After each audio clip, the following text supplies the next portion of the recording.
Jesus gave the parable of the wheat and the tare in Matthew chapter 13, depicting what the enemy can do. He said it is when men slept that the enemy came to sow bad seed.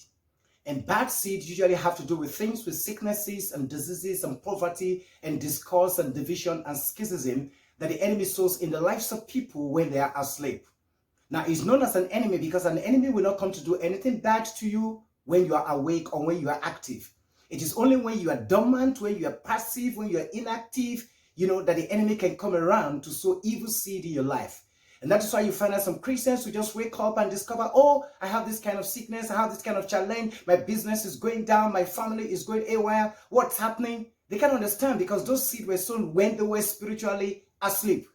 When you are asleep, you are inactive, you are dormant, you are not sensitive to anything that is around you. And because as a believer, you are engaged in a spiritual warfare, you're not contending against flesh and blood, but against principalities and powers and spiritual wickedness in the high places that you cannot see, you cannot afford to sleep.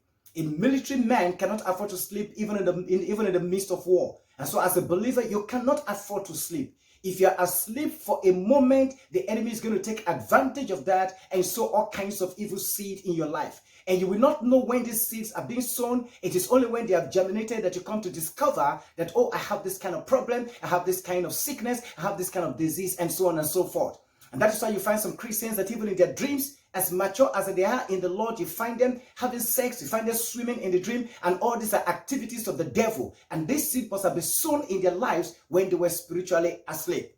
Jesus said, the enemy comes in to sow seed when you are asleep. You cannot afford to be asleep as a Christian. You must remain active, you must remain alive, you must remain sensitive, you must remain alert. If you are going to win, if you're going to be victorious in this spiritual battle, God does not expect you to be asleep spiritually. God expects you to remain awake. Strive to remain awake. God bless you.